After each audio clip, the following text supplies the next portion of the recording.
So we wanted to talk about home recording and the Armageddon game because it was a mixed bag, wasn't it? Yeah.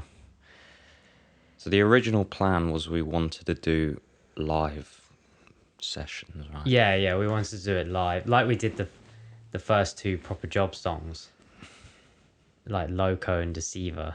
That was the original plan, was to go into studio, record them all together as one, and have it just be better than last time.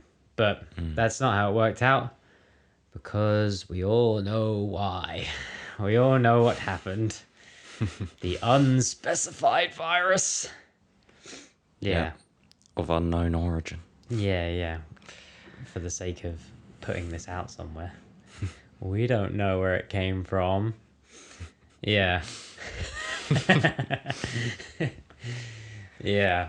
So basically, So we decided to spend like $2,000 on recording equipment and do it at home, which worked out to probably be as expensive when you put together the mix as well. yeah.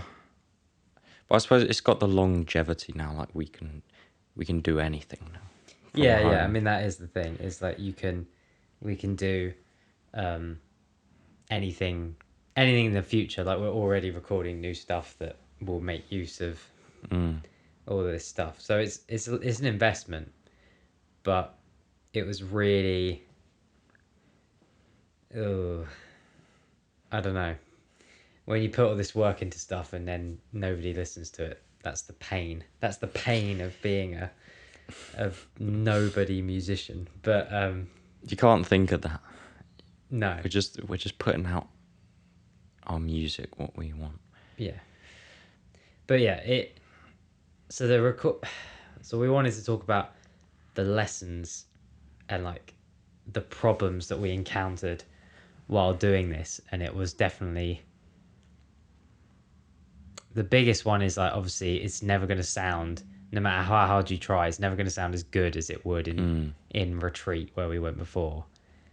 And it's missing that kind of like that room It's missing sound. the room, yeah. It's the room sound and the live drums. So obviously the drums were done using MIDI. It's still a real performance, Yeah. but it's Alex in his bedroom on his electric kit, Yeah. as opposed to his really nice drum kit in Retreat with loads of really nice mics. Yeah, That was one thing about those first two songs, is the drums yeah, when you sound do awesome. listen to them, you can tell instantly like that was done in a studio, because you just hear there's something about It's the glue. It's the glue. It's that magical glue. That's what they used to talk about at Water Bear. The glue. It's just that room sound. Everything's recorded in the same room. It all sounds the same. It all sounds like it came from the same place. Yeah. Whereas ours has, I mean, the new songs, I think the drums sound good, and I did my best with making it sound as real as possible. I mean, that's the beauty of that. So we used the Abbey Road 70s drummer. Yep. Yeah. And in that plugin, you can set all the different mic levels and you can output. So what I did is I treated each channel. So what I did is I took each individual, like the way you would mic up a kit if it was acoustic. So like overhead left, overhead right, toms, snare up, snare down, kick out, kick in, and the room. And I did all of that as if it was mic'd. So I'd separated out the MIDI into each individual thing. And then inside of the plugin, you can mix the individual level. And that's what I did, is I mixed kind of how I would feel, because obviously I've done a fair amount of mixing for my production course, at Water Bear. So like I know kind of when you listen to a raw snare mic, how much bleed is going to be in that kind of thing. So I tried to kind of replicate that in terms of like the miking. And I think that was the right thing to do. I think if we'd just given Victor the fucking the MIDI, it would have sounded way worse than it does. You know, Yeah, it's no. very like He couldn't tell. yeah, he when you couldn't tell. sent it. Yeah, he couldn't tell. He came to me and was like, "Where did you record these drums?" And I was like, "Abbey Road." And he was like, "Really?" I was like, "No, no." I mean, technically yes, but I didn't record them. But yeah, so that works pretty well. To be honest, going forward, that's probably what we're going to have to do again because going into studio is expensive. And essentially, what I had to learn was I had to put myself in the shoes of like Alex, the drummer, in order to basically program all that human nuance that would just come naturally. I had to go in and like change this velocity by like 2, change this one. Yeah, because the electric kit doesn't pick up the The electric kit, yeah, it didn't pick up everything. And there's certain things as well that you can't do, like techniques that you can't do on electric kit, like a flam and like all these things. Yeah. So I had to go in and basically learn how. I essentially had to learn how to drum myself in order to like make the drum sound human on the recording, which was a really good learning process. What we found overall was that it gives you like option paralysis, but almost like performance take backsies paralysis of you know, the ability to be able to redo everything ad infinitum is not very like conducive to good time management because there were a few of those songs where we did it and we like To the Bone is a good example. To the Bone on EP2, we did that song pretty much in a day. We put the drums down. I did all the guitars in one day, and then you did the bass in the evening. Yeah. And then I think the vocals were done at the end, but all the guitars and everything else was done in one go. And some of the other songs we redid. I think Queen and Country we did that, and a couple of the others where 24 as well, because 24 I couldn't quite get the univibe to set how I wanted it to, and univibe is a hard effect to record, but yeah, I couldn't get that to sound how I wanted it, so we just redid it and redid it and redid it. And if you're in a studio, you can't afford to do that, especially when you're us, and 2 days in a studio costs you X amount, and that's 3 months' wages for me, you know. And when you're broke, when you're broke ass bitch, it's expensive. well, that's the whole thing. There's no time pressure really. There's not that element of time. Like in a studio, it's like, oh crap, like we've only got an hour of this day. Yeah. I mean, that's what we found doing the first ones, wasn't it? Yeah, the first ones we did it to like tight time. Yeah, that was tight. And that was literally just 2 songs. And we were recording everything in one go. Yeah, so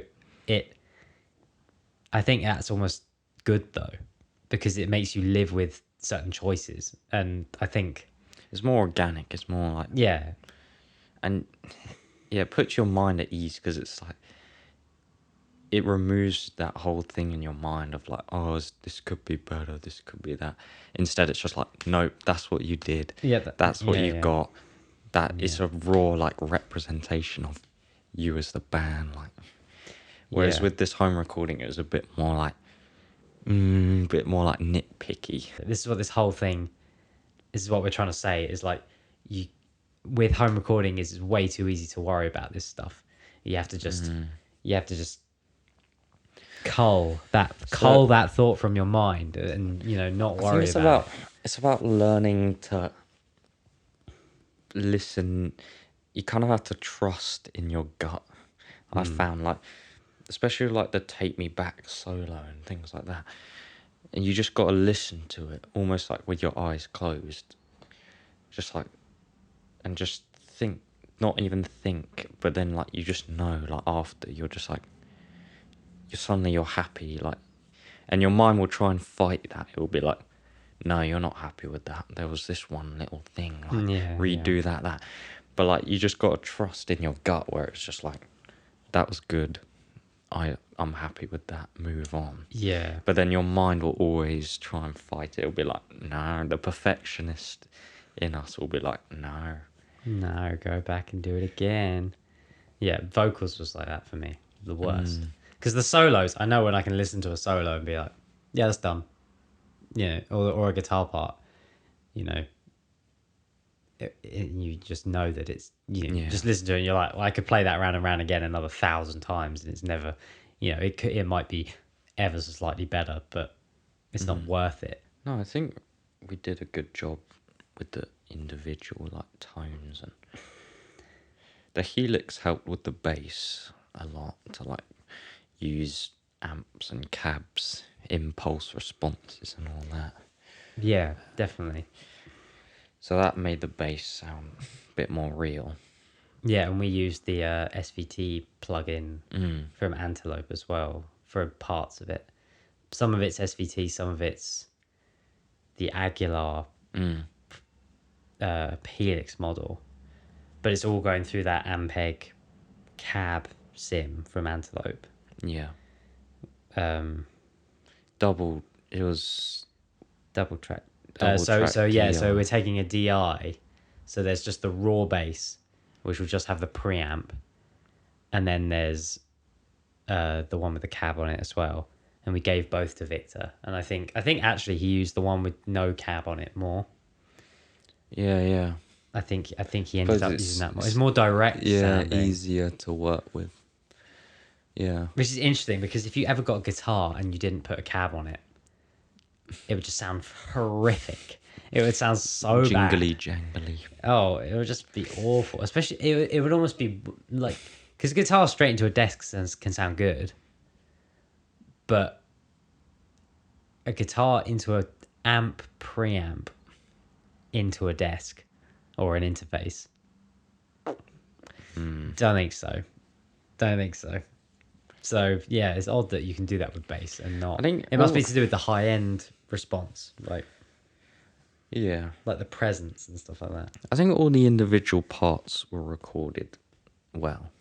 I just think the overall outcome is a bit like dry. It's a bit like It's a bit dry. It's a bit yeah, like anemic. It's lacking Yeah. that kind of that thang. Yeah, I Yeah. know. Yeah, that you would get from Retreat or Brighton Electric or wherever. It definitely lacks that kind of studio feel. But I think, considering the circumstances, that we did a pretty freaking good job. yeah. I mean, we definitely didn't skimp on the equipment. No. We did go big or go home. So, Yeah. or we're using a ribbon. Yeah, so the guitars are Delta. mic'd with a Delta 2 from Sontronics, which is a ribbon mic that's kind of designed to take guitar level sound pressure levels out of a loud amplifier, and an SM57 Yeah. with the ribbon directly on the cone and the SM57 off. on the Yeah. outside. So it's not. Yeah, it's good. It's good shit. It's good shit. Yeah. Although they're impossible to get in phase without doing a phase flip in the desk, but it's definitely better like that than just having an SM57 just bunging it on, or equally just the ribbon on its own. Because the ribbon on its own, I don't think sounds amazing, but then when you put the two together, the ribbon gives you everything that the SM57 doesn't have, and vice versa. Like, they're perfect together, in my opinion. I think it gives you pretty close to what it sounds like in the room, really, because you're kind of capturing the entire band of frequencies, and it just sounds warm and lovely. And yeah, it's definitely, when you take one away, it sounds horrible, but together it's pretty good. So let's wrap up this rambling. Let's wrap it up. What do we think that people should or should not do? Number one, the biggest one: trust your gut. When your gut tells you it's finished, it's finished. Leave it alone. it's exactly like I had a friend at Waterbear who recorded an EP, and it was that classic meme of, oh yeah, I've got this EP that I've been working on, and they never put it out. He like got all the release material together, got it mixed, and never put it out because he decided that suddenly he wanted to rework all the songs. And it's just, no, trust your gut, get it out, just let it go when it's done. If you're gonna go like John Mayer on this, I think it's just like, music is just like, it's a reflection of you in the current moment. Like, it's almost like a snapshot. It's like, you can't, if you just keep putting it off, it's not gonna achieve anything. So yeah, trust your gut. Your gut will tell you when it's done, and when it's done, it's done, and leave it. All these ideas that you then have, use them on the next song. Take those ideas and build more songs. Don't rework the songs you've got, because chances are, it's never going to be entirely what you had in your head. If you've not got, millions of dollars to throw around recording an album or recording a song, then don't bother, and just make it the best that it can be in that moment, and leave it. Yeah. And that'll, that's all it needs to be. Just go, let it go, let them go. And the second thing is, try and do it as analog as possible. I think if you want a good recording that will stand the test of time, even if it means that it sounds kind of trashy, I think if you're doing our kind of music, if you're doing rock, if you're doing blues, if you're doing music that is for playing live and for, experiencing in that way, just let it be a bit trashy. Let it be. You're never going to record an album at home and have it sound like you did it in Abbey Road. It's never gonna be that way. So just live with it, Like, we did a pretty good job with, dual miking the guitar cab, and, using good quality mics and investing the money. But if you don't have the money, like we were lucky to be able to have, then don't worry, just do it, and make the best of it. If you've got an echoey sounding room, put your guitar cab under your duvet. Get a duvet, sling it over the mic in the guitar cab, and do it that way. I've done that before, and it sounds fine. Yeah, that is kind of the cool thing about home recording, is it is limiting, and almost when you have more limits, you're more creative in a way. Yeah, it's like we didn't have all this equipment to just like sit and tinker with. Like, we just had to go, like, we got our guitar, we got our bass, and like, all the synths that we did were I played with my using the Helix. And that's kind of pedals. a thing now. Yeah. We don't have that came from like a limiting thing, because it was like, neither of us are particularly good with keyboards. No. 1, 2, we don't really have a full scale, like, good MIDI keyboard. Yeah, or equally any 3, and then we don't have like any that. like synths and good like synth plugins. So instead of spending loads of money to like, oh, we need this analog synth like for this one thing, it's just like, how else can we do it?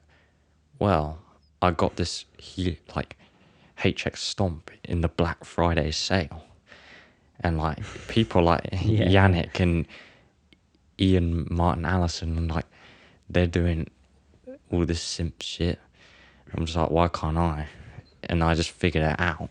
And then like, it turned out it sounded really like sick, like behind everything. Yeah, it works, and it's kind of become and that's like the thing that makes us stand out from other blues like, rock bands. That's an example of what you can do with like the limits, Yeah, definitely.